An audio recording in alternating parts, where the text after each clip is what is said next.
Question: can a person switch from one madhab to another? Answer: let me explain from the practical side, with your permission. Why would a person want to leave their madhab? For example, I am Hanafi, and I have never felt the need to leave the Hanafi madhab and follow another madhab that I consider correct.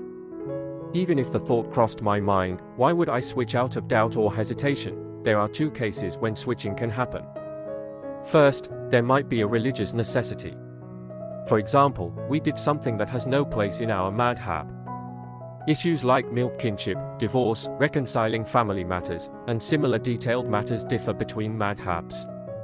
If we did something not covered in our madhab and regretted it, or if we made an oath and want to cancel it, then in order to correct this mistake, one can switch to another madhab provided they study its jurisprudence thoroughly and act accordingly.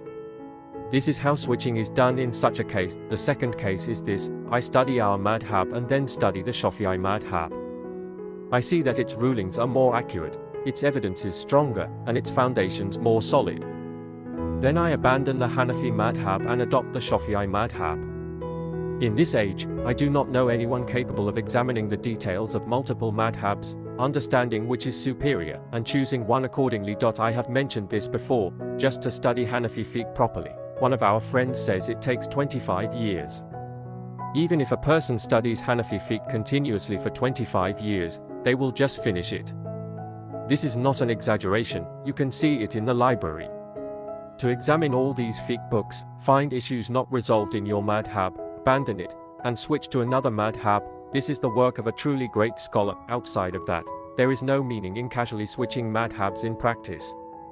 If you allow me, I would say this is called adventurism. A little in this madhab, a little in that one. When I was a child, I thought about this for an intelligent little adventure. I thought, let me also study Shafi'i fiqh and learn from it.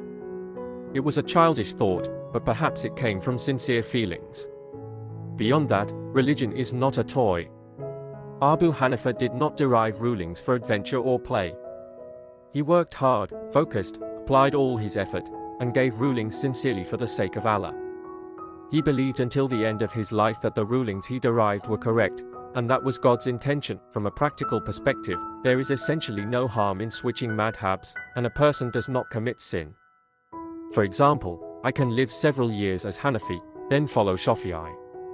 There is no saying among the people that you will be beaten 80 or 90 times.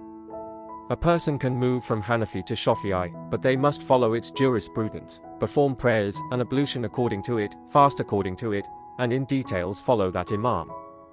They cannot take some rulings from one imam and some from another. We cannot know because we do not study the evidences. To have authority on this, one must know all the evidences. Since we cannot, we are obliged to imitate an imam.